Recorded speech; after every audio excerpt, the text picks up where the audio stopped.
Hello students, I am Dr. Jadveer Singh, Assistant Professor, Mahamaya Government Degree College, Dhanupur, Prayagraj. Today I am here to discuss a topic of chemical bonding, that is concept of hybridization. This topic is covered in the syllabus of semester 1 student, that is Fundamentals of Chemistry based on NEP 2020. This topic is very important for the understanding of covalent bonds, how molecular geometry are different than predicted by the atomic orbitals. So we will discuss details in this topic. What is the learning objectives of this topic? So in this topic we cover the concept of hybridization, how hybridization is related to the geometry of molecule and shape, and what are the atomic orbitals and hybrid orbitals, and how different molecules have different geometries. What is the role of atomic orbitals and hybrid orbitals? The basic concept of hybridization. बहुत बार हम लोगों ने hybridization शब्द को सुना है. What is the basic concept of hybridization? So we can say the intermixing of two or more pure atomic orbitals of an atom to give new type of hybrid orbitals is hybridization. किसी एक atom के जितने भी required atomic orbitals होते हैं वो आपस में इंटरमिक्स करेंगे, इंटरमिक्स करके नए ऑर्बिटल बनाते हैं जिनको हम लोग हाइब्रिड ऑर्बिटल बोलते हैं, और इस प्रोसेस को, इस घटना को हम लोग हाइब्रिडाइजेशन कहते हैं. Hybridization describe the changes in the atomic orbitals of an atom.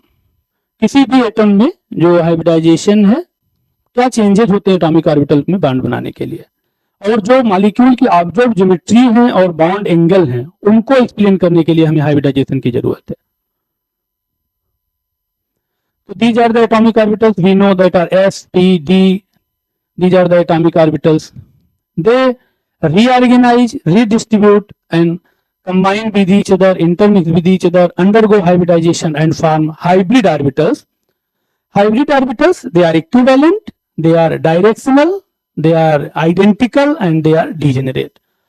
What means by identical and equivalent and degeneracy of the hybrid orbitals we will see in this next slides. In this slide we see that these are the atomic orbitals s, px, py and pz.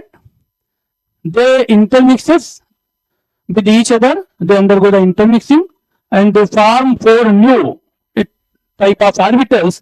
These newly formed orbitals, they are called as hybrid orbitals. And here we can see they have the shape of s and p orbital is different. They have different shape and different energies. While hybrid orbitals, we see they have the same shape and same energy. And as the hybrid orbitals are formed, जैसे ही ये बनते हैं hybrid orbital, ये particular एक किसी न किसी direction में स्पेस में ओरिएंट हो जाते हैं, रीअरेंज कर जाते हैं, ताकि इनकी हाइब्रिड ऑर्बिटल्स के बीच में जो रिपल्सन है वो मिनिमम हो. Now, what is the intermixing? Hybridization involves the mixing of different type of atomic orbitals of an atom to form new hybrid orbitals. The intermixing of atomic orbitals is a mathematical combination of several atomic orbitals to generate a set of new hybrid orbitals. Here we can say atomic orbitals reorganize as they approach each other to form covalent bond. जैसे ही कोई atom covalent bond बनाना चाहता है तो जो उसके atomic orbitals होते हैं वो रीऑर्गेनाइज करेंगे, रीऑर्गेनाइज करके या रीडिस्ट्रीब्यूट होकर के वो हाइब्रिड ऑर्बिटल बनाएंगे. फिर जो बॉन्ड का फॉर्मेशन होता है वो दूसरे जो सराउंडिंग एटम्स हैं उनके ऑर्बिटल और हाइब्रिड ऑर्बिटल के बीच में होता है. और जो हाइब्रिड ऑर्बिटल्स की शेप हैं वो एटॉमिक ऑर्बिटल के शेप से हमेशा अलग रहते हैं. You can see here which type of hybrid orbitals are formed by intermixing of atomic orbitals. Suppose that one s orbital and one p atomic orbitals intermixes with each other, they form sp hybrid orbital. The name of hybrid orbital will be sp. When one s and two p orbitals, px and py, they intermixes with each other, they form sp2 hybrid orbitals. And when one s, 3p orbitals and one d orbital, they intermixes, they form sp3d orbitals. When 1s 3p and 2d orbitals intermixes, they form sp3d2 hybrid orbital.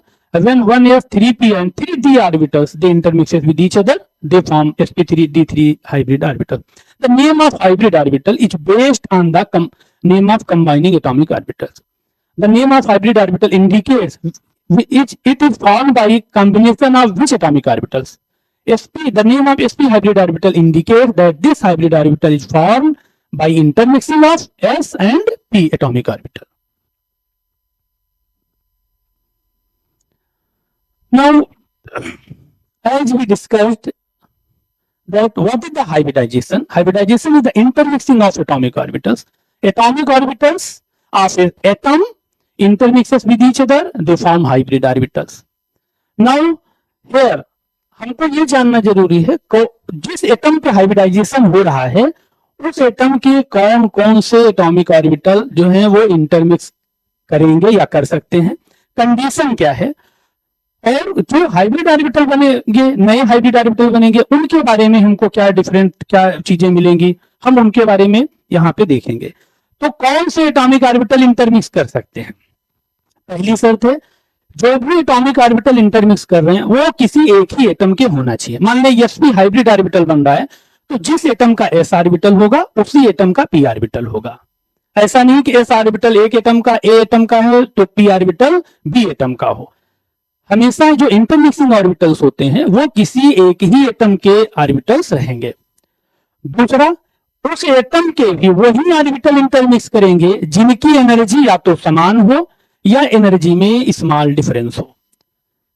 जैसे कि comparable energy होनी चाहिए, वही orbital intermix करेंगे। Suppose that 2s orbital, यहां पर देखिए 2s orbital 2p orbital के साथ इंटरमिक्स करके दो sp हाइब्रिड ऑर्बिटल बना रहा, लेकिन हम सोचें 2s ऑर्बिटल जो है वो 4s के साथ इंटरमिक्स कर जाए, 2s ऑर्बिटल जो है वो 3d के साथ इंटरमिक्स कर जाए, तो ऐसा नहीं। वही एटॉमिक ऑर्बिटल्स आपस में इंटरमिक्स करके हाइब्रिडाइजेशन में जाएंगे जिनकी एनर्जी का डिफरेंस बहुत ज्यादा ना हो, एनर्जी का डिफरेंस जो है वो स्मॉल हो या सेम एनर्जी का डिफरेंस हो। दूसरा, वो जो एटॉमिक ऑर्बिटल चाहे फुल फील्ड हो, चाहे वो हाफ फील्ड हो या वो एम्प्टी हो, वैकेंट ऑर्बिटल हो, तीनों प्रकार के ऑर्बिटल इंटरमिक्सिंग में भाग ले सकते हैं। तो ये जरूरी नहीं है कि फुल फील्ड ऑर्बिटल होंगे कि हाफ फील्ड होंगे कि वैकेंट ऑर्बिटल होंगे। तीन मेजर कंडीशन है एटॉमिक ऑर्बिटल के पार्टिसिपेट करने के लिए। क्या? एटॉमिक ऑर्बिटल जो हाइब्रिडाइजेशन में भाग लेंगे एक ही एटम के होंगे, कंडीशन 1। दूसरा, वही ऑर्बिटल इंटरमिक्सिंग में भाग लेंगे जिनकी एनर्जी एक समान होगी या बहुत स्मॉल एनर्जी का डिफरेंस होगा। और जो एटॉमिक ऑर्बिटल इंटरमिक्सिंग में भाग ले रहे हैं वो s p d कोई भी एटॉमिक ऑर्बिटल हो सकता है, वो फुल फील्ड हो सकता है, हाफ फील्ड हो सकता है या वैकेंट ऑर्बिटल हो सकता है। Now where we see these are the atomic orbitals. This s orbital which has a spherical shape, they are the p orbital, they are dumbbell shape, and last one they are the d orbital. These are the shape of atomic orbitals. हम यहाँ इस shape को क्यों आपको बता रहे हैं? इसलिए जब एटॉमिक ऑर्बिटल्स इंटरमिक्सिंग में पार्टिसिपेट करते हैं तो इनकी शेप और एनर्जी जो है ये they lose their identity, they lose their shape and energy, and newly formed hybrid orbitals have different shape and different energy.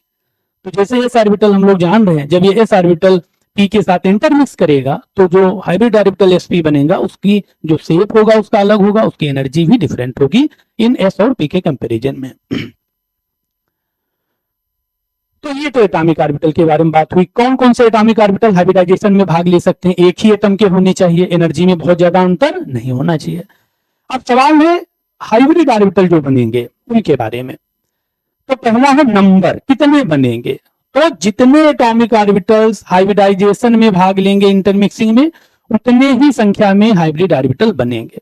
Suppose that किसी एटम का एक एस ऑर्बिटल और एक पी ऑर्बिटल आपस में इंटरमिक्स कर रहा था, तो यहाँ पे जो sp हाइब्रिड ऑर्बिटल बनेगा उसकी उनकी संख्या कितनी होगी? क्योंकि दो एटॉमिक ऑर्बिटल पार्टिसिपेट कर रहे हैं तो दो sp हाइब्रिड ऑर्बिटल बनेंगे, दोनों का नाम sp होगा, नाम सेम रहेगा लेकिन संख्या दो होगी। तो मान लो sp3 है तो एक s और 3 p हाइब्रिड ऑर्बिटल भाग ले रहे थे तो sp3 बनेंगे लेकिन 4 होंगे क्योंकि 4 एटॉमिक ऑर्बिटल हाइब्रिडाइजेशन में भाग ले रहे थे, एक s और 3 p। तो number of hybrid orbitals are formed always equal to the number of combining atomic orbitals.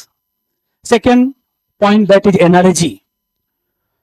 तो जितने भी हाइब्रिड ऑर्बिटल बनेंगे 2, 4, 3, 6 जो भी बनेंगे, उन सब की जो एनर्जी रहती है वो समान होती है। डीजेनरेट का मतलब सेम एनर्जी। जैसे s और p ऑर्बिटल इंटरमिक्स किया, दो sp हाइब्रिड ऑर्बिटल बनाएंगे, इन दोनों sp हाइब्रिड ऑर्बिटल की जो एनर्जी है, इन sp हाइब्रिड ऑर्बिटल की जो एनर्जी है वो सेम रहेगी, दे आर डीजेनरेट। तीसरा पॉइंट इनका शेप है। What is the shape? जैसे एस ऑर्बिटल का शेप हमने देखा स्फेरिकल होता है, पी का हमने देखा डंबल शेप टाइप का है।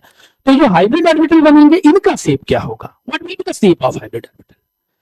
तो जो भी शेप होगा आगे हम लोग अभी नेक्स्ट स्लाइड में देखेंगे, लेकिन all hybrid orbitals are identical. जितने भी बनेंगे, 2 बनेंगे, 3 बनेंगे, 4 बनेंगे, 5 बनेंगे, सब आइडेंटिकल होंगे, मतलब सेम शेप होगा, किसी के शेप में कोई अंतर नहीं होगा।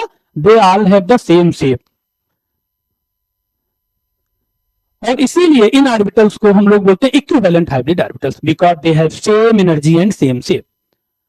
तो जो हाइब्रिड ऑर्बिटल होंगे उनकी उनकी जो एनर्जी 4, मतलब sp3 है, तो sp3 में 4 एटॉमिक ऑर्बिटल हाइब्रिडाइजेशन में भाग ले रहे हैं, तो 4 बनेंगे। चारों की जो ऊर्जा है, जो एनर्जी है, चारों का जो शेप है वो क्या होगा? समान होगा। कैसा शेप होगा? ये देखिए यहाँ पे जितने भी हाइब्रिड ऑर्बिटल होते हैं, चाहे वो sp हो, sp2 हो, sp3 हो, sp3d हो, जो भी हाइब्रिड ऑर्बिटल बन रहा है, हर हाइब्रिड ऑर्बिटल का एक ही शेप होता है। They all hybrid orbitals have a common shape. और ये शेप कैसा रहता है? यहाँ पे एक जो है हमारा मेजर लोब है, दूसरा लोब हमारा क्या है? माइनर लोब है। 2 लोब, एक लार्ज लोब होता है, एक स्मॉल लोब होता है। इसको मेजर लोब बोलते हैं और इसको माइनर लोब। कोई हमसे बात करे कि sp हाइब्रिड ऑर्बिटल का शेप क्या होगा, तब भी हम यही बनाएंगे। कोई sp2 हाइब्रिड ऑर्बिटल का शेप पूछेगा, तब भी हम यही बनाएंगे। डिफरेंस साइज का हो सकता है, डिफरेंट साइज अलग हो सकता है, बट शेप जो है वो अलग नहीं होगा। और उनकी जो एनर्जी होगी वो सबकी सेम एनर्जी रहेगी। जितने 4 बनेंगे, 2 बनेंगे, सबकी। और ये जो हाइब्रिड ऑर्बिटल होता है, इसका जो मेजर लोब होता है, यही इंपॉर्टेंट है। जब भी हाइब्रिड ऑर्बिटल बॉन्ड बनाएगा तो हमेशा मेजर लोब से बॉन्डिंग होगी, क्योंकि यहाँ ज्यादा ओवरलैपिंग होगी और इसीलिए स्ट्रॉन्गर बॉन्ड बनेगा। माइनर लोब बॉन्डिंग में इन्वॉल्व नहीं होता।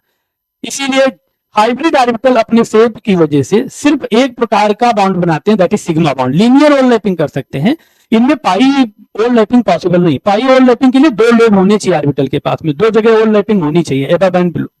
यहाँ पे सिर्फ एक प्रकार की ही ओवरलैपिंग हो सकती है, क्योंकि एक ही इनके पास मेजर लोब है। तो ये भी बड़ा इंपॉर्टेंट पॉइंट है। क्या? हाइब्रिड ऑर्बिटल्स जो बनेंगे they only form sigma bond, ये हमको याद रखना है।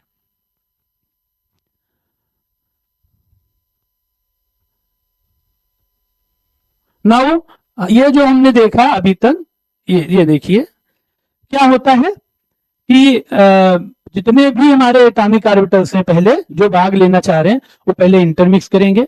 इंटरमिक्स करके क्या बनाएंगे? हाइब्रिड ऑर्बिटल बनाएंगे, जिनकी एनर्जी समान होगी और जिनका शेप समान होगा, और वो जैसे ही बनेंगे वैसे ही वो रीअरेंज हो जाएंगे।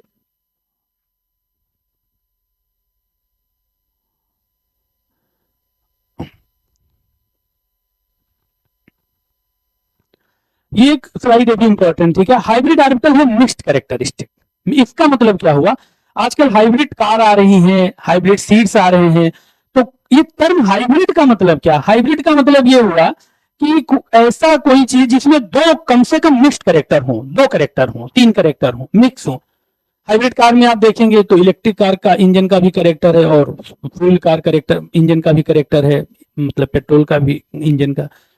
तो हाइब्रिड ऑर्बिटल में भी चूंकि ये एक से ज्यादा प्रकार की एटॉमिक ऑर्बिटल से मिलकर बनते हैं, इसीलिए इनमें एक से ज्यादा प्रकार का कैरेक्टर होता है। जैसे एक एग्जांपल लेते हैं, sp हाइब्रिड ऑर्बिटल बना, तो sp किससे मिलकर बना है? s ऑर्बिटल से और p। तो sp हाइब्रिड ऑर्बिटल में s ऑर्बिटल का भी कैरेक्टर होगा और p, इसीलिए hybrid orbitals have mixed characters. दूसरा, hybrid orbitals are directional and oriented in space. ये डायरेक्शनल होते हैं, जैसे ही बनेंगे पर्टिकुलर स्पेस में कोई ना कोई जगह अपने आप डायरेक्ट हो जाएंगे, अरेंज हो जाएंगे। जब उस जगह मान लो 2 बनेंगे तो 2 ऑर्बिटल हमेशा 180 डिग्री पे डायरेक्ट होंगे, ताकि उनके बीच में रिपल्सन क्या हो? कम से कम हो। अब जब ये ऐसे डायरेक्ट हो जाएंगे तो जब ये मॉलिक्यूल सिग्मा बॉन्ड बनाना चाहेगा तो एक 180 डिग्री से इधर एटम आके ओवरलैप करेगा, एक इधर आएगा, तो मॉलिक्यूल की ज्योमेट्री भी डिसाइड हो जाएगी। इसीलिए हम बोल सकते हैं hybrid orbital define the geometry of molecules. क्योंकि हाइब्रिड ऑर्बिटल का जो नेचर है वो डायरेक्शनल है और ओरिएंटेड है, जैसे ही ये बनते हैं पर्टिकुलर किसी एक ज्योमेट्री को ये अडॉप्ट कर लेंगे। ये शेप हम लोग डिस्कस।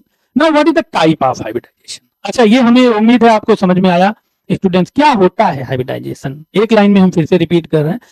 एटॉमिक ऑर्बिटल्स इंटरमिक्स करते हैं आपस में, इंटरमिक्स करके क्या बनाते हैं, हाइब्रिड ऑर्बिटल। इसी घटना को हम लोग हाइब्रिडाइजेशन बोलते हैं। हाइब्रिड ऑर्बिटल्स, एटॉमिक ऑर्बिटल कौन कौन से इंटरमिक्सिंग में पार्टिसिपेट कर सकते हैं, जो एक ही एटम के हों, जिनकी एनर्जी में ज्यादा अंतर ना हो। और जो हाइब्रिड ऑर्बिटल बनेंगे उनकी संख्या, जितने एटॉमिक ऑर्बिटल इंटरमिक्स करते हैं उतनी ही बनती है। उनका जो शेप होता है वो एटॉमिक ऑर्बिटल से डिफरेंट होता है, एक मेजर लोब होता है और एक माइनर लोब होता है। उनकी जो एनर्जी रहती है, जितने भी हाइब्रिड ऑर्बिटल बनते हैं सबकी एनर्जी समान रहेगी, सबका जो शेप रहेगा वो आइडेंटिकल रहेगा। और जो हाइब्रिड ऑर्बिटल का कैरेक्टर होता है उसमें दो जो एटॉमिक ऑर्बिटल इंटरमिक्स कर रहे हैं उन सबके कैरेक्टर होते हैं, इसीलिए उनका मिक्स्ड कैरेक्टर उनके पास होता है। और वो डायरेक्शनल होते हैं, एक पर्टिकुलर ज्योमेट्री को अडॉप्ट कर लेते हैं जैसे ही बनते हैं। ऐसा इसलिए होता है ताकि उनके बीच में रिपल्सन जो है वो कम से कम हो। अब कुछ टाइप हम लोग अगर चर्चा करें, what is the type of hybridization. तो एक एग्जांपल है यहाँ पे हमने देखा एसपी हाइब्रिडाइजेशन क्या होता है। तो एसपी हाइब्रिडाइजेशन क्या होगा, नाम से ही क्लियर है क्या, एक एस एटॉमिक ऑर्बिटल और एक p atomic, one s atomic orbital and one p atomic orbital, they intermixes with each other to form two sp hybrid orbital. दो बनेंगे क्योंकि यहाँ दो एटॉमिक ऑर्बिटल इंटरमिक्स कर रहे हैं, संख्या कितनी रहेगी, दो। ये देखिए, एक एस एटॉमिक ऑर्बिटल और एक पी एटॉमिक ऑर्बिटल इंटरमिक्स किया, हाइब्रिडाइज किए, तो यहाँ पे दो हाइब्रिड ऑर्बिटल बनेंगे। दोनों का नाम क्या होगा, एसपी। दोनों की एनर्जी क्या होगी, समान। दोनों का शेप क्या होगा, समान। तो ऐसा हाइब्रिडाइजेशन जिसमें एक एस और एक पी ऑर्बिटल इंटरमिक्स करते हैं, इंटरमिक्स करके दो एसपी हाइब्रिड ऑर्बिटल बनाते हैं, इसी हाइब्रिडाइजेशन को हम लोग एसपी हाइब्रिडाइजेशन बोलते हैं। This is this. Here we can say this is the s orbital has the spherical shape. This is the p orbital has the dumbbell shape, and they undergo hybridization. These two atomic orbitals combine with each other to form two hybrid orbital. This one is 1sp, ये major lobe है, ये minor lobe है. This one is also sp, major lobe है और ये minor lobe है. दोनों orbital जैसे ही बनेंगे वैसे ही पर्टिकुलर एक ज्योमेट्री को रीअरेंज कर जाएंगे। ये देखिए 180 डिग्री पे, एक का मेजर लोब इधर है, दूसरे का मेजर लोब इधर है, और इनके बीच का जो एंगल है हाई ऑर्बिटल्स के बीच में, दैट इज 180 डिग्री। तो लीनियर एंगल है मतलब। तो हाइब्रिड ऑर्बिटल जैसे ही बनते हैं तुरंत वो एक ज्योमेट्री को क्या कर लेंगे, अडॉप्ट कर लेते हैं। ऐसा इसीलिए होता है ताकि इनके बीच में रिपल्सन क्या हो, कम हो। हम लोग these two sp hybrid orbitals are arranged linearly at the making angle of 180 degree, and sp hybrid orbital possesses 50% s character and 50% p। दो से मिलके बना है, तो एक s है एक p है, तो दोनों का परसेंटेज कितना हुआ, 50% s कैरेक्टर है, 50% p कैरेक्टर है। Next hybridization is sp2 hybridization. यहां पर क्या होगा, एक s ऑर्बिटल और दो px और py मान लेते हैं, दो p ऑर्बिटल इंटरमिक्स करेंगे। 1s and 2p atomic orbitals, they intermixes with each other to form how many number 3 sp2 hybrid orbitals। तीन बनेंगे क्योंकि तीन एटॉमिक ऑर्बिटल इंटरमिक्स कर रहे हैं, और इस हाइब्रिडाइजेशन को हम लोग बोलते हैं sp2 हाइब्रिडाइजेशन। यहाँ देखिए एक s ऑर्बिटल, एक p और एक p, दो p ऑर्बिटल, तो टोटल कितना हुआ काउंट, 1 2 3। यहाँ तीन हाइब्रिड ऑर्बिटल बनेंगे, तीन, एक, दो और तीन, तीनों का नाम क्या होगा, sp2 sp2 sp2। तो जितने एटॉमिक ऑर्बिटल इंटरमिक्स कर रहे थे उतने ही हाइब्रिड ऑर्बिटल बन रहे थे। ये देखिए एक s और तीन p ऑर्बिटल इंटरमिक्स करके तीन sp2 हाइब्रिड ऑर्बिटल बना रहे हैं, और तीनों जो है ट्राइगोनल प्लेन में अरेंज हो जाएंगे जैसे ही बनेंगे। These three sp2 hybrid orbitals are oriented in trigonal plane, trigonal planar geometry at 120 degree पे। तीनों कितने डिग्री पे रहेंगे, 120 डिग्री पे। और sp2 हाइब्रिड ऑर्बिटल में 33% s कैरेक्टर है और 66% p कैरेक्टर है, टोटल 100% हुआ कैरेक्टर। तो एक s है, दो p है, तो 66% 66.66, this is the p orbital character, and 33.3 this is the s orbital character. Now third one, this is the sp3 hybridization. Here one s orbital intermixed with 3 px, py and pz atomic orbitals to form 4 hybrid orbitals that are called as sp3, and this hybridization is called as sp3 hybridization. We can see here 2s and 2p, 1 2 3 four atomic orbitals, they are intermixing with each other. They form 1, 2, 3, 4 hybrid orbitals, and they are called as sp3. They have same energy, same shape. And in the sp3 hybrid orbital, they are arranged tetrahedrally at the angle of 109 degree. And in sp3, s character is 25% and p character is 75%. This is, we can say here, 1s, px, py, and pz. These four atomic orbitals, they are intermixing. They are forming four hybrid orbitals.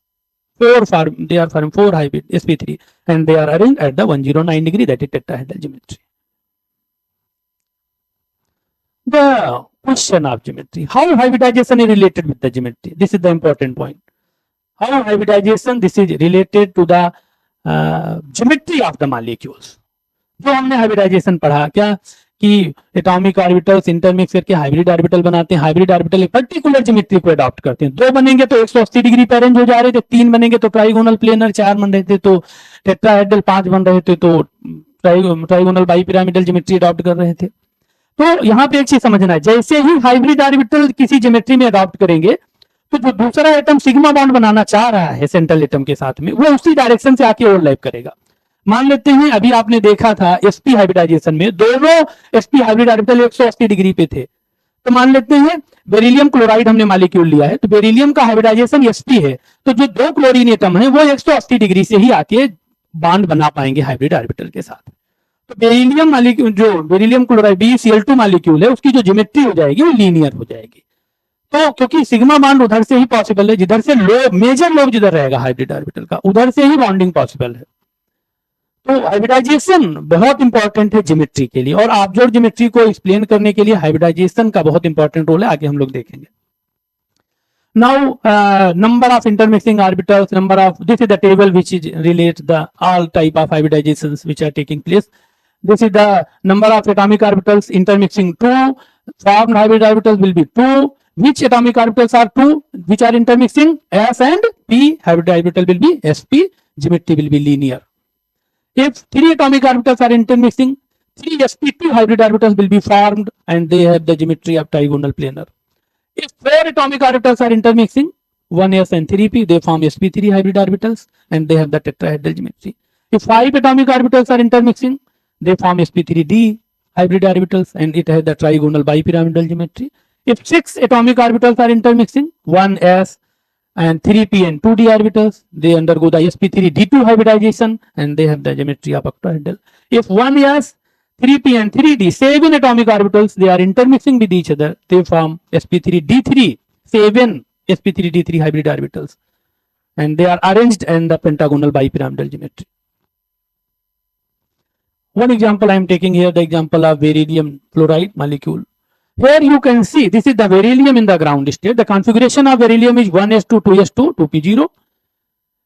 First step during the hybridization, the first step is the excitation of electron. We will discuss later.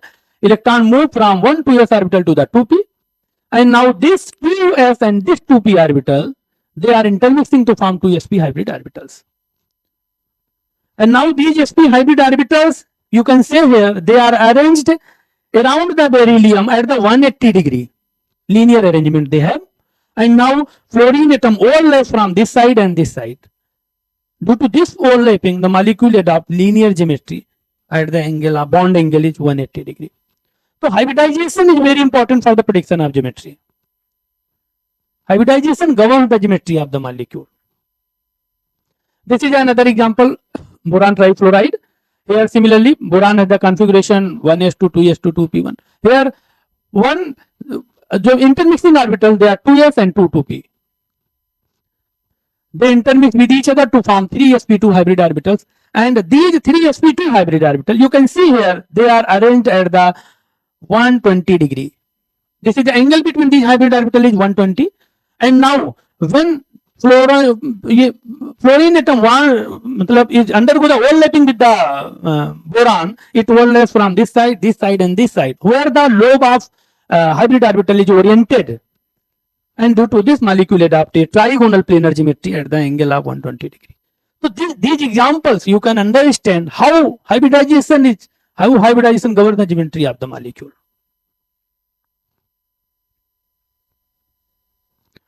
Now we will discuss the theory of hybridization. तो जो हमने अभी तक क्या सीखा, hybridisation में क्या होता है, एटॉमिक ऑर्बिटल्स इंटरमिक्स करते हैं, इंटरमिक्स करके हाइब्रिड ऑर्बिटल बनाते हैं। इन हाइब्रिड ऑर्बिटल का जो शेप है वो एटॉमिक ऑर्बिटल से अलग रहता है, लेकिन जितने हाइब्रिड ऑर्बिटल बनते हैं सब इक्विवेलेंट होते हैं, सबका एनर्जी और शेप समान होता है, और यही हाइब्रिड ऑर्बिटल एक पर्टिकुलर डायरेक्शन में ओरिएंट होते हैं। फिर जब मॉलिक्यूल दूसरे एटम के साथ बॉन्ड बनाता है तो वो वही हाइब्रिड ऑर्बिटल की ज्योमेट्री को अडॉप्ट करता है, वही मॉलिक्यूलर ज्योमेट्री बनती है उसकी। हाइब्रिड ऑर्बिटल में एटॉमिक ऑर्बिटल कौन से हो सकते हैं, जिनकी एनर्जी जो है कंपेरेबल होनी चाहिए, एक ही एटम के होने चाहिए। हाइब्रिड ऑर्बिटल के बारे में हमने सीखा।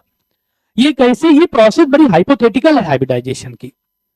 आप ये समझ लीजिए, जैसे एक एस ऑर्बिटल स्फेरिकल था, एक पी ऑर्बिटल है, ये एक प्लास्टिक के टॉयज हैं, खिलौने हैं मान लेते हैं, एस ऑर्बिटल है और पी ऑर्बिटल है। जब ये इनको आप तोड़ दीजिए, तोड़ दिया हमने प्लास्टिक, एक मिला दिया एक में, फिर हम नए उनका शेप दे, नए टॉय बनाए एसपी। तो एसपी का जो शेप है उसमें एक मेजर लोब रहता है और एक माइनर। तो इंटरमिक्सिंग में atomic orbital lost their identity, they get change, they get reorganized into the hybrid orbital. और ये जो थ्योरी है हाइब्रिडाइजेशन की, this was given by the Linus Pauling and he got Nobel Prize in chemistry in 1954 for his work, and this theory was given to improve the valence bond theory. Balance bond theory एक bonding theory है, थोड़े बहुत idea आप लोगों का होगा। Balance bond theory covalent bond को बताती है, कैसे मॉलिक्यूल कोवेलेंट बॉन्ड बनाते हैं। ये हिटलर एंड लंदन ने इस थ्योरी को दिया था। तो उस थ्योरी में कुछ पॉइंट्स थे, बॉन्ड कैसे बनेगा, ओवरलैपिंग से बनेगा, ओवरलैपिंग लीनियर होगी, पैरेलल होगी, सारे पॉइंट थे। ओवरलैपिंग क्या होती है, तो बहुत सारा प्रॉब्लम क्रिएट हुआ, मतलब जिसको बैलेंस बॉन्ड थ्योरी एक्सप्लेन नहीं कर पा रही थी, तो उसको जो लाइनस पॉलिंग थे, स्लेटर थे, एक दो साइंटिस्ट, इन्होंने काम किया और उसको इंप्रूव किया। तो we can say hybridization is the part of valence bond theory, and this theory was given by Linus Pauling to improve the valence bond theory. जो बैलेंस बॉन्ड थ्योरी है उसको इंप्रूव करने के लिए हाइब्रिडाइजेशन का concept आया था, given by the Linus Pauling. Now Pauling improved valence bond theory by introducing concept of hybridization and fixed every criticism with valence bond theory. जो भी आलोचनाएं हो रही थी वैलेंस बॉन्ड थ्योरी की, जो भी प्रॉब्लम रेज हो रहे थे वैलेंस बॉन्ड थ्योरी को लेकर के, उनको इंप्रूव किया इन्होंने हाइब्रिडाइजेशन का कांसेप्ट इन्वॉल्व करके। आगे हम लोग देखेंगे क्या प्रॉब्लम रेज कर रही थी।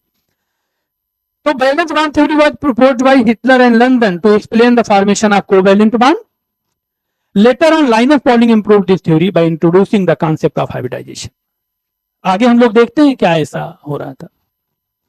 तो hybridization is integral part of valence bond theory. Major conclusion drawn from VBT valence bond theory are as follows. क्या क्या main point valence bond theory ने बताए थे? क्या covalent bond is found by overlapping of two half filled atomic orbitals of two different. कोई दो atom जो bond बनाना चाह रहे हैं, उन दोनों एटम के जो हाफ फील्ड एटॉमिक ऑर्बिटल होते हैं वो आपस में ओवरलैप करेंगे। ओवरलैप करके क्या बनाते हैं? बॉन्ड बनाते हैं, केमिकल बॉन्ड बनाते हैं, कोवेलेंट बॉन्ड होता है। अब कितने बॉन्ड बनाएगा? बीबीटी ने क्या कहा? Number of unpaired electrons. किसी एटम के पास जितने अनपेयर्ड ऑर्बिटल थे, हाफ फील्ड ऑर्बिटल थे, वही ओवरलैप करते और मैक्सिमम वो एटम उतना ही बॉन्ड बना सकता है जितने उसके पास अनपेयर्ड ऑर्बिटल हो। मान लेते हैं कार्बन का कॉन्फ़िगरेशन क्या होता है? 1s2 2s2 2p2। कार्बन के 2p ऑर्बिटल में दो 2p ऑर्बिटल हाफ फील्ड हैं, तो कार्बन को दो ही बॉन्ड बनाना चाहिए, दो ही अनपेयर्ड ऑर्बिटल से। दूसरा इस थ्योरी का कि जो बॉन्ड बनेगा उसकी जो बॉन्ड स्ट्रेंथ है, उसकी जो बॉन्ड लेंथ है, वो निर्भर करती है कि ओवरलैपिंग कैसी हो रही है। क्योंकि बैलेंस बॉन्ड थ्योरी कहती है बॉन्ड ओवरलैपिंग से बनता है, एटॉमिक ऑर्बिटल आपस में ओवरलैप करेंगे। तो ओवरलैपिंग अगर अच्छी होगी तो स्ट्रॉन्गर बॉन्ड बनेंगे। Greater the overlapping stronger bonds are formed. ये एक पॉइंट था, बैलेंस बॉन्ड थ्योरी का इंपॉर्टेंट पॉइंट था। ओवरलैपिंग कम होगी, ओवरलैपिंग तो कम होगी तो वीकर बॉन्ड्स बनेंगे, कमजोर बॉन्ड्स बनेंगे। नाउ ये जो बीबीटी का कॉन्सेप्ट था कि बॉन्ड ओवरलैपिंग से बनेंगे, ओवरलैपिंग जितनी ज्यादा होगी बॉन्ड की स्ट्रेंथ उतनी ज्यादा होगी, जितने अनपेयर्ड ऑर्बिटल्स होंगे वही ऑर्बिटल ओवरलैप करेंगे। ये सब पॉइंट भी बैलेंस बॉन्ड थ्योरी ने बताई। तो प्रॉब्लम क्या आई थी? जो नीड ऑफ हाइब्रिडाइजेशन थी, क्यों हाइब्रिडाइजेशन का आइडिया आया, लाइनस पाउलिंग ने क्यों इसको एक्सप्लेन किया। The idea of hybridization is required. क्यों आया? Number of covalent bond. कोई एटम कितने कोवेलेंट बॉन्ड बना रहा है, इसको बैलेंस बॉन्ड थ्योरी। जैसे कार्बन को दो ही बनाना चाहिए, चार बना रहा है, प्रॉब्लम आ रही थी। इक्विवेलेंस ऑफ बॉन्ड, कार्बन के जो चार बॉन्ड बना रहा है, मान लेते हैं मीथेन मॉलिक्यूल CH4 मॉलिक्यूल लेने, चारों बॉन्ड एक इक्विवेलेंट क्यों है? उनकी बॉन्ड लेंथ समान कैसे है? जबकि एक s ऑर्बिटल ओवरलैप कर रहा है, एक p ऑर्बिटल कर रहा है। ज्योमेट्री ऑफ मॉलिक्यूल और CH4 की ज्योमेट्री टेट्राहेड्रल क्यों है, और जो कोवैलेंट बॉन्ड बन रहा है उसकी स्ट्रेंथ कैसे डिटरमाइन, मतलब जिसको बीबीटी बहुत अच्छे से एक्सप्लेन नहीं कर पा रही। हमने एक मॉलिक्यूल लिया CH4, ध्यान से समझिए, ये एक ऐसा उदाहरण है, शायद इसी के आधार पे जो है हाइब्रिडाइजेशन का कॉन्सेप्ट इंट्रोड्यूस हुआ था।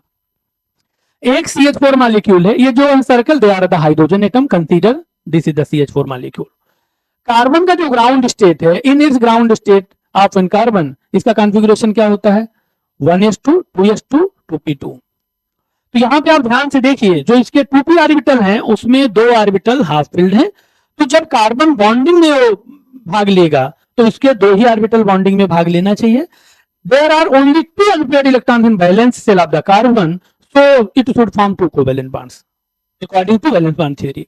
But we all know very well carbon form 4 bond with hydrogen and all bonds are same. This is the question arises how. लोगों ने सवाल किया होगा कि ऐसा क्यों हो रहा है भाई, जो आपने बताया है जितने अनपेयर्ड ऑर्बिटल्स होंगे उतने ही बॉन्ड बनेंगे, तो यहाँ पे तो 2 ही अनपेयर्ड ऑर्बिटल्स हैं, तो 2 ही बॉन्ड बनाना चाहिए कार्बन को, कार्बन 4 बॉन्ड कैसे बना रहा है। तो इन्हीं सबको इंप्रूव करने के लिए हाइब्रिडाइजेशन का कॉन्सेप्ट आया। How 4 bonds are formed by the carbon? So to form 4 bonds, it should have 4 unpaired electrons according to valence bond theory. That's true. This can be achieved through the excitation. 1 electron move from 2s orbital to the 2p orbital. This is the ground state of carbon. This is the ground 2s to 2p2. ये promotional energy यहाँ पे जरूरत पड़ती है, hybridisation के साथ होता है। जैसे यहाँ पे हम थोड़ी सी एनर्जी देंगे तो ये जो हमारा 2s का जो इलेक्ट्रॉन है वो कहाँ मूव कर जाएगा, 2p में। इसकी एनर्जी ज्यादा है, इसकी एनर्जी कम होती है according to aufbau rule. 2s orbital here, 2p orbital here, तो 2s से 2p में जब इलेक्ट्रॉन ले जाएंगे तो हमको एनर्जी देना पड़ेगा, that energy is called as promotional energy, and atom move from ground state to the excited state, that's true. Now 4 orbitals undergo overlapping 1 2s 3p at different angles. चलो मान भी लेते हैं कि 4 अनपेयर्ड इलेक्ट्रॉन हो गए, 4 बॉन्ड बना लेगा, लेकिन यहाँ एक और सवाल अब ज्योमेट्री का आ गया।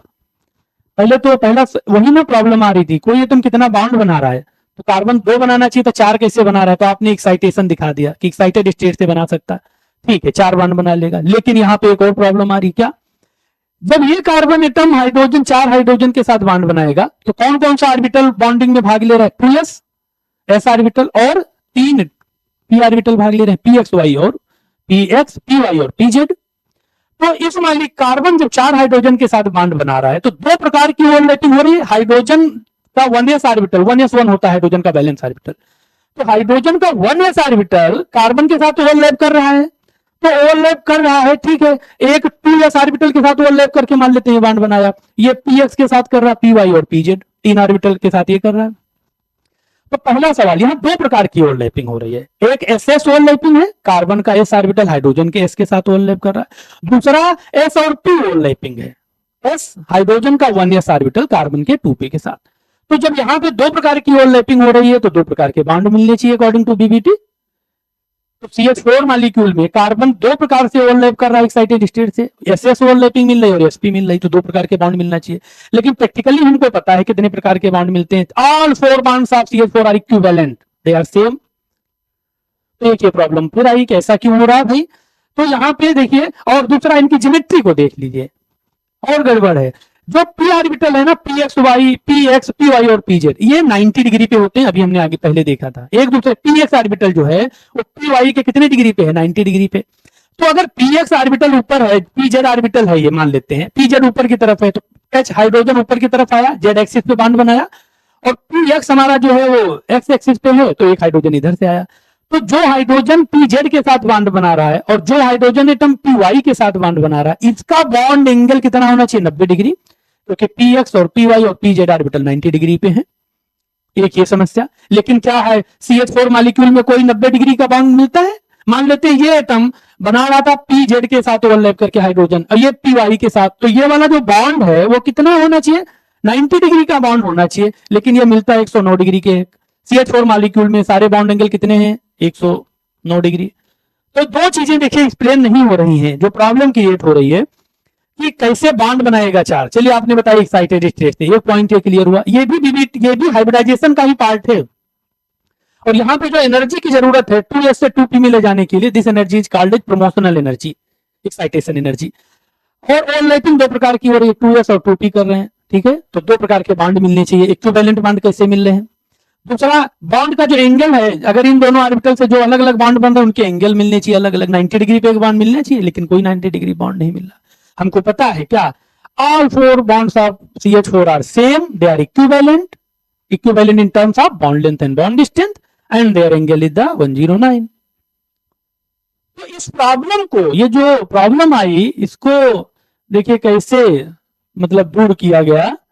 यहाँ पे देखिए क्या क्या बताया पाउलिंग ने, या हाइब्रिडाइजेशन कहता है नहीं नहीं, मॉलिक्यूल के जो एटॉमिक ऑर्बिटल्स हैं वो डायरेक्ट बॉन्डिंग में भाग नहीं ले रहे हैं।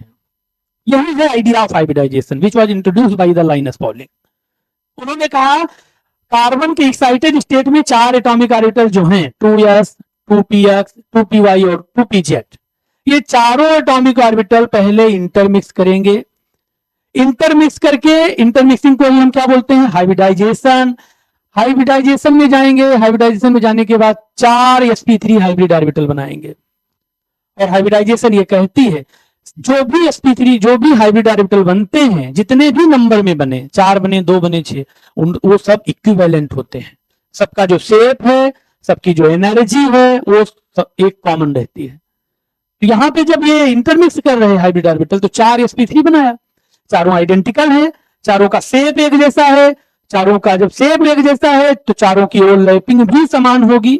जब ओवरलैपिंग समान होगी तो चारों बॉन्ड भी इक्विवेलेंट होंगे। तो एक तो ये क्लियर है कि कार्बन का 2s और 2p अलग अलग ओवरलैप नहीं कर रहे हैं। वो जो 2s और 2p हैं वो आपस में पहले इंटरमिक्स कर रहे हैं, sp3 हाइब्रिड ऑर्बिटल बना रहे हैं एक समान, और वो हाइब्रिड ऑर्बिटल बॉन्डिंग में भाग ले रहे हैं। अब देखिए, ये कार्बन के 4 sp3 बन गए। अब एक हाइड्रोजन यहां ओवरलैप करेगा, एक यहां और एक यहां। जब ये एटॉमिक ऑर्बिटल सेम है, हाइड्रोजन भी चारों तरफ सेम है, तो जो बॉन्ड बनेगा वो भी कैसा बनेगा, चारों बॉन्ड सेम बॉन्ड बनेंगे चारों। और चारों ये हाइब्रिड ऑर्बिटल 109 डिग्री पे ओरिएंट है, तो जो बॉन्ड का एंगल बनेगा, CH बॉन्ड एक यहां बनेगा, एक यहां बनेगा, उसका जो एंगल मिलेगा वो भी 109 डिग्री का मिलेगा। तो this is the concept of hybridization. Atomic orbitals of a atom, valence atomic orbital, they do not undergo directly for the bond formation, they undergo the hybridization to form hybrid orbitals, and now bond formation takes place between hybrid orbital and surrounding atom, जो जिस atom के साथ bond बनना है। तो भाई ये समझ में आ गया होगा कि हाइब्रिडाइजेशन का कॉन्सेप्ट क्यों जरूरी है। हाइब्रिडाइजेशन क्योंकि बहुत सारी चीजें एक्सप्लेन नहीं कर पा रहे थे। अब एक और बड़ा इंपॉर्टेंट पॉइंट है, what is the energetics of hybridization. Hybridization में क्योंकि कोई भी मतलब फिनोमेना, कोई भी प्रोसेस नेचर में या साइंस में इसलिए होती है ताकि उससे स्टेबिलिटी गेन हो। कोई दो एटम आपस में बॉन्ड बना रहे हैं, एलिमेंट हैं दो आपस में बॉन्ड इसीलिए बना रहे हैं ताकि वो स्टेबल हो जाए। तो everything happens to be stable, ताकि उनको स्टेबिलिटी मिले, and stability can be achieved by lowering the energy, energy should be lowered of the system, energy कम हो जाए। तो हाइब्रिडाइजेशन में एनर्जी का इन्वॉल्वमेंट क्या क्या है, थोड़ा सा इसको भी देखते हैं हम लोग। तो energy of hybridization, this is represented by EHY, means energy required to carry out the hybridization. Hybridization में दो चीजें हो रही है, ध्यान से देखो, यहाँ पे इसको समझ लो, फिर आगे हम लोग चर्चा करेंगे। एक तो हम इलेक्ट्रॉन को लो ऑर्बिटल से कहां ले जा रहे हैं, हाई में, excitation, this is called promotional energy. एक ये एनर्जी की, यहाँ पे एनर्जी देना जरूरत है एनर्जी की। दूसरा, उन ऑर्बिटल्स को हम क्या करा रहे हैं, इंटरमिक्स करके नए ऑर्बिटल बना रहे हैं। दो चीजें हम कर रहे हैं, क्या, first we are excite the atom and then we are the intermixing orbitals। और इन दोनों काम में जो टोटल एनर्जी का खर्चा होता है उसी को हम लोग क्या बोलते हैं, एनर्जी ऑफ हाइब्रिडाइजेशन। ये काम करने में, दो एटम को हमको हाइब्रिडाइज इंटरमिक्स कराने में और इंटरमिक्स करा के नए हाइब्रिड बनाने में जो एनर्जी का एक्सपेंडिचर, जो खर्चा आएगा, उसी को हम लोग हाइब्रिडाइजेशन एनर्जी बोलेंगे। Hence, to make the process energetically feasible, the energy released in the formation of bond by using newly formed hybrid orbital must be greater than energy of hybridization। बहुत अच्छी बात है, ये पॉइंट को clear करिए। क्या कह रहा कि जब कोई एटम हाइब्रिडाइजेशन में जाएगा, ठीक है, तो जो एनर्जी का खर्चा होगा, जो कॉस्ट ऑफ हाइब्रिडाइजेशन होगी हमारी, वो खर्चा हमेशा जब एटम बॉन्ड बनाएगा, एक्स्ट्रा बॉन्ड जो बनाएगा, उससे कंपनसेट होनी चाहिए। उससे एनर्जी जितनी हम दें, और जब कोई एटम बॉन्ड बनाएगा तो एनर्जी रिलीज होती है, तो जो रिलीज एनर्जी हो ज्यादा हो, मॉलिक्यूल स्टेबल होना चाहिए। मान लेते हैं कोई एटम को यहाँ पे, यहां से करने में, sp बनाने में मतलब जो खर्चा हुआ, और ये एटम जब बॉन्ड बनाएगा तो जो बॉन्ड एनर्जी रिलीज होगी वो ज्यादा होनी चाहिए इसके खर्चे से। मतलब जितनी एनर्जी हम दें वो हमेशा जो है जब बॉन्ड बने तो उसके जो रिलीज एनर्जी हो उसके कम होनी चाहिए। एक बार फिर से बोल रहा हूं, क्लियर कर लीजिए। जो कॉस्ट ऑफ हाइब्रिडाइजेशन है, हाइब्रिडाइजेशन कराने में जो एनर्जी का खर्चा आएगा वो जो बॉन्ड नए बनेंगे उनसे जो एनर्जी रिलीज होगी उससे कम आना चाहिए। ओवरऑल मॉलिक्यूल स्टेबल होना चाहिए, नहीं तो वो प्रोसेस नहीं होगी। इसीलिए ये पॉइंट बहुत इंपॉर्टेंट है। थर्ड वन पॉइंट देखिए, for an effective hybridization the combining atomic orbital should not differ largely energy. दिमाग में रख लीजिए, इसका मतलब ये हुआ ऐसे एटॉमिक ऑर्बिटल, हमने शुरुआत में बताया था कौन से एटॉमिक ऑर्बिटल हाइब्रिडाइजेशन में भाग लेंगे, जिन जो कंपेरेबल हो, जिनकी एनर्जी कंपेरेबल हो। अब ऐसे एटॉमिक ऑर्बिटल जिनकी एनर्जी में बहुत अंतर है, मान लेते हैं एक यहां एक यहां है, तो जब हम उसको एक्साइट कराएंगे, उसको इंटरमिक्स कराने में हमें खर्चा ज्यादा लग जाएगा, और अगर खर्चा हमारा ज्यादा हो गया, कॉस्ट ऑफ हाइब्रिडाइजेशन ज्यादा हो गई, तब वो जो एटम बॉन्ड बनाएगा उससे जो ऊर्जा रिलीज होगी उससे ज्यादा हमें हाइब्रिडाइजेशन की कॉस्ट पड़ जाती है। इसीलिए कंपेरेबल एनर्जी के ही ऑर्बिटल हाइब्रिडाइजेशन में भाग लेंगे, वो ऑर्बिटल हाइब्रिडाइजेशन में भाग नहीं लेते हैं जिनकी एनर्जी में लार्ज डिफरेंस होता है। ये बहुत इंपॉर्टेंट पॉइंट है। एक उदाहरण देखिए, यहां पे हम आपको समझा रहे हैं, ये है CH4 मॉलिक्यूल का हमने फिल लिया। अगर कार्बन का ग्राउंड स्टेट देखो तो उसके पास 2 अनपेयर्ड इलेक्ट्रॉन है, 2 बॉन्ड बनाना चाहिए जैसे CH2 मॉलिक्यूल। लेकिन इसका जो एक्साइटेड स्टेट है, जब हाइब्रिडाइजेशन में हम ले गए तो वहां अनपेयर्ड इलेक्ट्रॉन कितने हो गए, 4। अब ये कितने बॉन्ड बनाएगा, 4। इसका मतलब मॉलिक्यूल जब हाइब्रिडाइजेशन में जा रहा है तो 2 एक्स्ट्रा बॉन्ड बन रहे हैं, अगर हाइब्रिडाइजेशन में नहीं जा रहा है तो 2 ही बॉन्ड बन रहे थे, 2 ही अनपेयर्ड ऑर्बिटल थे। हाइब्रिडाइजेशन अपने कराया तो 4 बॉन्ड बना रहा है। अब देखिए यहाँ पे from ground state carbon can form only 2 CH bond due to 2 unpaired orbitals, while from excited state it can form 4 unpaired orbitals, hence it form 4 CH bonds. Okay, in this process it requires energy। ऐसा करने में energy खर्चा है, क्योंकि 2s से हमको एक electron को कहां लाना है, 2p में। 2p की एनर्जी ज्यादा है 2s से, तो 2s से 2p में इलेक्ट्रॉन ले जाएंगे तो खर्चा होगा। इसी को क्या बोलते हैं, एक्साइटेशन एनर्जी या प्रमोशनल एनर्जी। और कार्बन के केस में 2s से 2p में ले जाने का जो खर्चा है 406 किलो जूल पर मोल का है। मतलब 2s से 2p में ले जाने में या हाइब्रिडाइज कराने में जो हमारी कॉस्ट आ रही है वो 406 किलो जूल पर मोल आ रही है।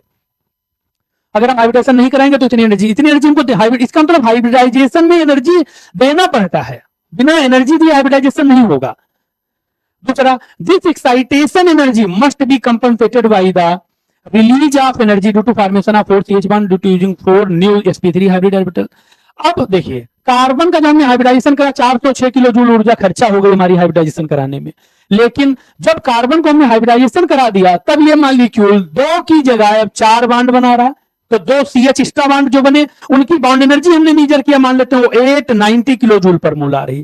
तो अब देखिए हमने एनर्जी दी कितनी थी, 406 किलो जूल, ठीक है। एनर्जी रिलीज कितनी हुई, 890 किलो जूल, तो रिलीज ज्यादा हो रही है।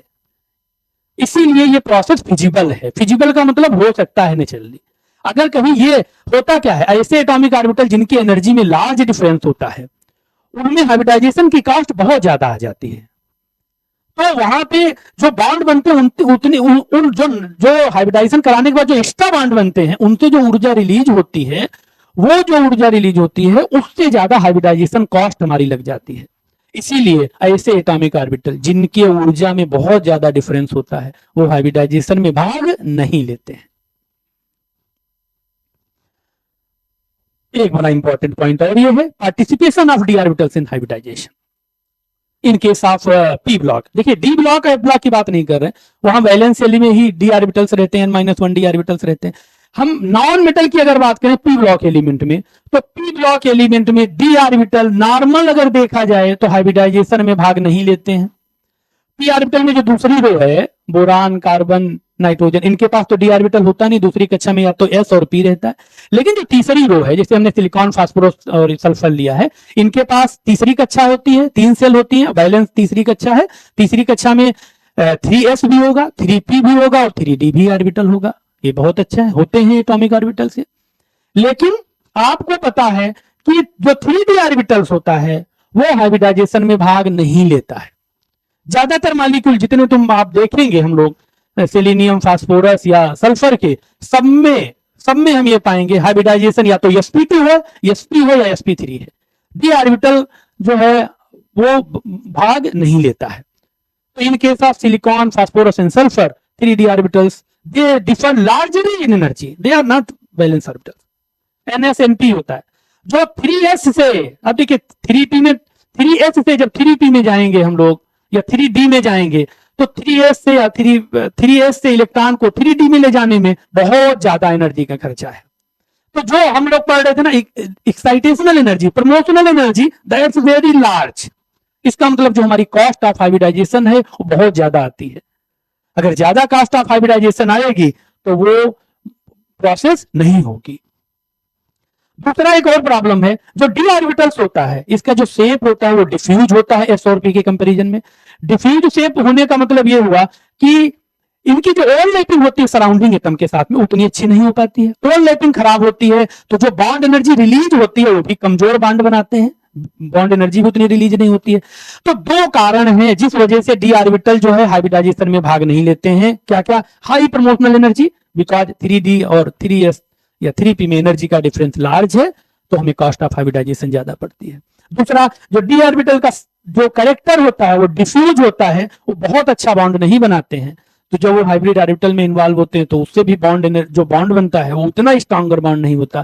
तो जो बॉन्ड एनर्जी रिलीज होती है उसका अमाउंट भी ज्यादा हमें नहीं मिल पाता है। इसीलिए in case of non metals p block elements D orbitals do not take participate in the hybridization. ये कंडीशन हम लोग पढ़े थे। एटॉमिक ऑर्बिटल में वही ऑर्बिटल इंटरमिक्स करते हैं जिनकी एनर्जी स्मॉल हो या सेम हो, एनर्जी डिफरेंस स्मॉल हो। जैसे pH5, SH4 ऐसे these molecule do not exist. pH5 क्यों नहीं एग्जिस्ट करता है? फास्फोरस का कॉन्फ़िगरेशन क्या है? 2s2 2p3 sorry 3s2 3p3। अब 3s से हमें अगर इसका हम हाइब्रिडाइजेशन निकालें तो 5 ऑर्बिटल चाहिए, हाइब्रिड ऑर्बिटल 5h हाइड्रोजन के साथ बॉन्ड बनाने के लिए। तो 3s से इलेक्ट्रॉन को हमको ले जाना पड़ेगा 3d में। ये जो इलेक्ट्रॉन ले जाएंगे, एक्साइट कराएंगे, फिर इंटरमिक्स कराएंगे, उसका जो खर्चा आएगा that is cost of hybridization बहुत ज्यादा है। जब ऐसा हो जाएगा तो वो हाइब्रिडाइजेशन में भाग लेगा डी ऑर्बिटल, और उसके बाद जो sp3 डी ऑर्बिटल बनेंगे 5, उनसे जो दो एक्स्ट्रा बॉन्ड बनेंगे उनसे जो एनर्जी रिलीज होगी उसकी तुलना में हमारी कॉस्ट ऑफ हाइब्रिडाइजेशन ज्यादा होती है। इसीलिए जो है ये मॉलिक्यूल एग्जिस्ट नहीं करते। सवाल ये है, बहुत सारे मॉलिक्यूल आपने देखा भी है, पढ़ा भी है ना? PCl5, SF6, जिनान F2, जिनान F4। आप कहेंगे सर वहां तो हाइब्रिडाइजेशन sp3d, sp3d2, sp3d3 भी होता है IF7 तक। हाँ होता है। कैसे होता है? तो ये देखिए, how D orbitals can participate. क्या काम ऐसा होता है कि डी ऑर्बिटल हाइब्रिडाइजेशन में भाग ले सकते हैं? ये कंडीशन है, ध्यान रखिए। नॉर्मल नियम हमने क्या बताया है कि डी ऑर्बिटल की एनर्जी s और के तुलना में sp की तुलना में ज्यादा होती है, इसीलिए कॉस्ट ऑफ हाइब्रिडाइजेशन ज्यादा आती है, इसीलिए डी ऑर्बिटल हाइब्रिडाइजेशन में भाग नहीं लेते हैं। लेकिन कुछ कंडीशन ऐसी हैं जहां पे डी ऑर्बिटल हाइब्रिडाइजेशन में भाग लेते हैं। कैसे लेते हैं? जैसे PCl5 molecule, it has the sp3d hybridization. SF6 molecule, it has the sp3d2 hybridization. So how these molecules are stable and exist in nature? तो क्या तरीका कर सकते हैं? समस्या कहां आ रही थी? कॉस्ट ऑफ हाइब्रिडाइजेशन में। क्योंकि 3d ऑर्बिटल फास्फोरस और सल्फर के केस में जो 3d ऑर्बिटल था उसकी एनर्जी बहुत ज्यादा थी s के कंपैरिजन में। तो अगर हम 3d की एनर्जी को कम कर ले आए किसी तरीके से तो डी ऑर्बिटल की एनर्जी जो कम होगी हो जाएगी तो कॉस्ट ऑफ हाइब्रिडाइजेशन हमारी कम हो जाएगी। कॉस्ट ऑफ हाइब्रिडाइजेशन कम हो जाएगी तो वो डी ऑर्बिटल हाइब्रिडाइजेशन में भाग लेने लगेगा। तो कैसे डी ऑर्बिटल की एनर्जी को हम लोअर कर? How we lower the energy of D orbitals? By contraction of D orbital. D orbital को हम अगर कॉन्ट्रैक्ट करा दें, न्यूक्लियस की तरफ कॉन्ट्रैक्ट हो जाए, न्यूक्लियस की तरफ शिफ्ट हो जाए डी ऑर्बिटल्स, तो डी ऑर्बिटल की एनर्जी इसका मतलब कम हो गई है तो डी ऑर्बिटल आसानी के साथ इंटरमिक्सिंग में भाग ले सकते हैं। कैसे कर सकते हैं? By increasing effective nuclear charge. अगर हम किसी एटम में इफेक्टिव न्यूक्लियर चार्ज को बढ़ा दें तो वो जो उसका न्यूक्लियस होगा उसका डी ऑर्बिटल से फोर्स ऑफ अट्रैक्शन ज्यादा होगा, उसका कॉन्ट्रैक्शन किधर हो जाएगा? न्यूक्लियस की तरफ हो जाएगा। तो जो जब डी ऑर्बिटल न्यूक्लियस की तरफ शिफ्ट हो जाएंगे तो उनकी जो एनर्जी लोअर हो जाएगी और जो कॉस्ट ऑफ हाइब्रिडाइजेशन आएगी वो रिड्यूस हो जाएगी। तो क्या करते हैं electronic? How we can contract the D orbitals? How can we lower the energy of d orbital? Only high electronegative atoms like oxygen, fluorine, and nitrogen, halogens, they can contact, they increase the effective nuclear charge on the central atom. ऐसे case में अगर कोई atom ऐसा है जिसके surrounding में ऐसे atom लगे हैं जो हाईली इलेक्ट्रोनेगेटिव हैं तो उनके केस में क्या होता है, डी ऑर्बिटल की जो एनर्जी है वो रिलीज मतलब रिड्यूस हो जा रही, लोअर हो जाती है, और ऐसे केस में डी ऑर्बिटल जो है हाइब्रिडाइजेशन में भाग लेते हैं। ये बहुत एग्जिस्टिंग है मॉलिक्यूल, शायद नेक्स्ट स्लाइड में हम लोग देखेंगे। ये देखिए SF6 है, SF6 है जिसका हाइब्रिडाइजेशन sp3d2 है, एग्जिस्ट करता है, दैट्स क्योंकि यहाँ पे फ्लोरीन लगा हुआ, that is highly electronegative. PF5 है, sp3d हाइब्रिडाइजेशन है, एग्जिस्ट करता है, फ्लोरीन लगा हुआ है। ये देखिए जिनानो F4 है, जिनानी F2 है, sp3d sp3d2 एग्जिस्ट करते हैं क्योंकि oxygen fluorine highly electronegative atom है। IF7 है, sp3d3 हाइब्रिडाइजेशन है, SF4 है, sp3d है, तो ये सब एग्जिस्ट करते हैं।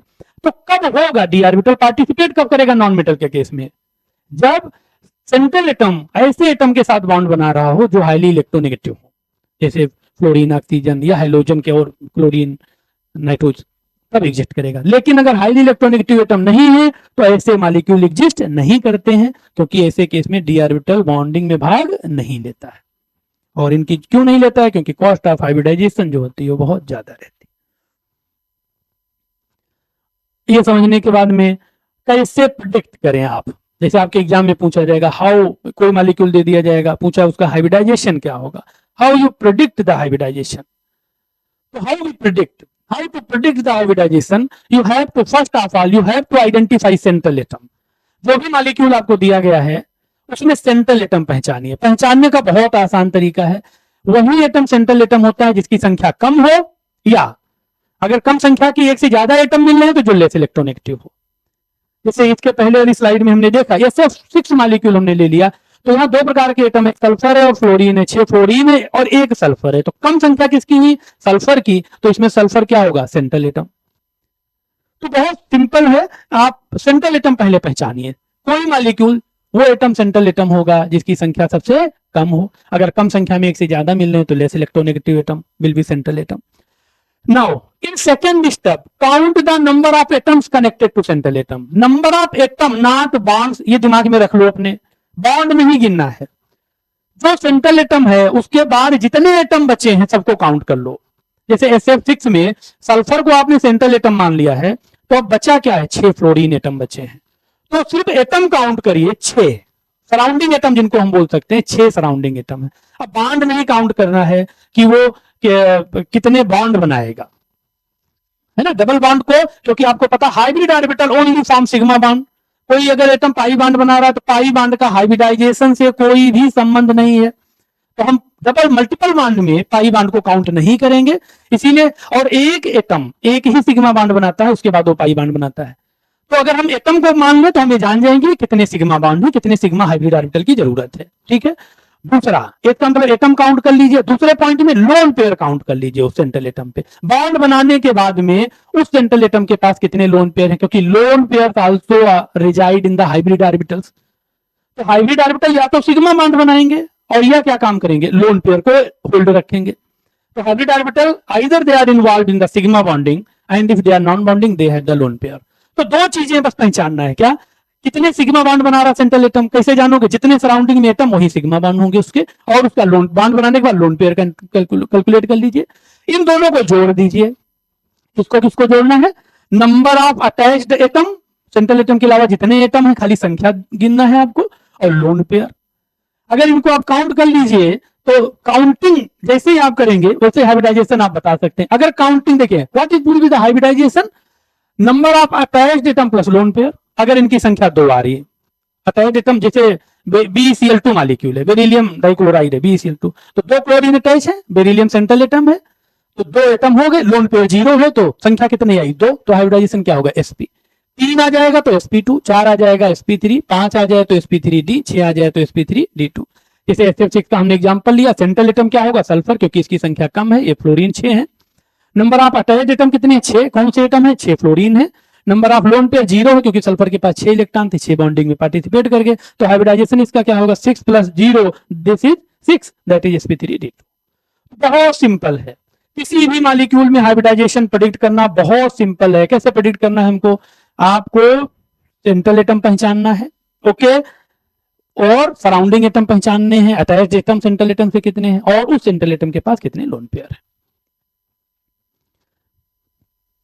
तो एक छोटा सा ये लेक्चर हम लोगों ने डिस्कस किया हाइब्रिडाइजेशन पे, और भी चीजें हैं जो हमने यहाँ पे इंक्लूड नहीं किया है, लेकिन फिर भी जो समरी है हाइब्रिडाइजेशन की बहुत इंटरेस्टिंग है। CH4 मॉलिक्यूल का आप एग्जांपल ले सकते हो, आप इंपॉर्टेंस समझ सकते हो, और आप सोच सकते हैं कैसे लाइनस पाउलिंग ने हिटलर या वैलेंस बॉन्ड थ्योरी को इम्प्रूव किया था। बहुत सारी प्रॉब्लम आ रही थी वैलेंस बॉन्ड थ्योरी के साथ में, तो उन चीजों को का जो एक्सप्लेनेशन था वो कहाँ से हमको मिला था, हाइब्रिडाइजेशन से। हाइब्रिडाइजेशन को हम लोगों ने क्या सीखा, atomic orbitals intermixes with each other to form hybrid orbital, and now bond formation takes place with the hybrid orbital, not pure atomic orbital do not involve in the bonding। और एक चीज और है, हाइब्रिड ऑर्बिटल स्ट्रॉन्गर बॉन्ड भी बनाते हैं। अगर P orbital को बॉन्ड बनाना हो तो पी ऑर्बिटल में दो लोब है, सिग्मा बॉन्ड लीनियर ओवरलैप करता है, तो एक ही साइड से ओवरलैपिंग होगी तो मैक्सिमम आधा ऑर्बिटल ही ओवरलैप कर जाएगा। लेकिन जब हम हाइब्रिड ऑर्बिटल का देखते हो शेप, तो हाइब्रिड ऑर्बिटल में जो मेजर लोब है वही मेन लोब है, माइनर लोब बहुत स्मॉल होता है। तो जो ओवरलैपिंग होती है ना मेजर लोब से, उसकी एक्सटेंट, उसका जो अमाउंट है वो भी ज्यादा होता है। इसीलिए हाइब्रिड ऑर्बिटल जो है एटॉमिक ऑर्बिटल के कंपैरिजन में स्ट्रॉन्गर बॉन्ड बनाते हैं, क्योंकि वहां पे जो ओवरलैपिंग है वो क्या होती है, अच्छी होती है। सिर्फ सिग्मा बॉन्ड बनाते हैं। ज्योमेट्री से कैसे रिलेट है, क्योंकि हाइब्रिड ऑर्बिटल जैसे बनते हैं पर्टिकुलर एक ज्योमेट्री को अडॉप्ट करते हैं, और फिर उसी ज्योमेट्री, वही ज्योमेट्री मॉलिक्यूल की ज्योमेट्री बनती है। फिर डी ऑर्बिटल क्यों नहीं पार्टिसिपेट करते हैं, ये भी हमने थोड़ा सा सीखा कि एटॉमिक ऑर्बिटल वहीं पार्टिसिपेट करेंगे जिनकी एनर्जी में ज्यादा डिफरेंस नहीं होना चाहिए। Next, these are the practice questions, you can answer by own self. आपको ये खुद से जवाब देना है इन सवालों को। pH3 exist but pH5 does not exist. कारण आपको पता है क्यों ऐसा हो रहा है, cost of hybridization. PCl3 PCl5 both exist, cost of reason आपको पता है, cost of hybridization. Electronegative atom है यहाँ पे। Xenon, same question is here repeated, Xenon F4 exists, Xenon H4 not exist। NO2 plus is linear, NO2 minus is non-linear। linear का मतलब आप समझ जाइए, लीनियर ज्योमेट्री का मिलती है, sp हाइब्रिडाइजेशन हो रहा होगा, उसमें sp हाइब्रिडाइजेशन नहीं हो रहा होगा। CH4 टेट्राहेड्रल है, अमोनिया पिरामिडल है। दूसरा, predict the type of hybridization in some, कुछ मॉलिक्यूल आपको दिए गए हैं, NH3H2O, SnCl2, PCl, इन सब की हाइब्रिडाइजेशन प्रेडिक्ट करना है। वाटर का हाइब्रिडाइजेशन प्रेडिक्ट करना है मान लेते हैं, तो वाटर मॉलिक्यूल में सेंट्रल एटम क्या हो जाएगा, ऑक्सीजन, क्योंकि इसकी संख्या कम है। और ऑक्सीजन दो बॉन्ड बना लिया, दो हाइड्रोजन की, तो सराउंडिंग एटम कितने हो गए, दो, और लोन पेयर कितने हैं, दो, तो दो दो दो दो चार, चार आ गया, तो हाइब्रिडाइजेशन क्या होगा, sp3। चार ऑर्बिटल चाहिए ना उसके लिए, sp3। तो बहुत सिंपल है, आप आसानी के साथ। नेक्स्ट है, describe hybridization of sulphur atom in these molecules. तो easily you can find out the hybridization by predicting central atom, attached atom and number of lone pairs। Now thank you so much, और उम्मीद है आप लोगों को समझ में आएगा। और फर्दर आपको कोई क्वेरी, फीडबैक, डाउट्स हैं तो this is my mail ID, you can contact by mail और contact WhatsApp number. Thank you so much.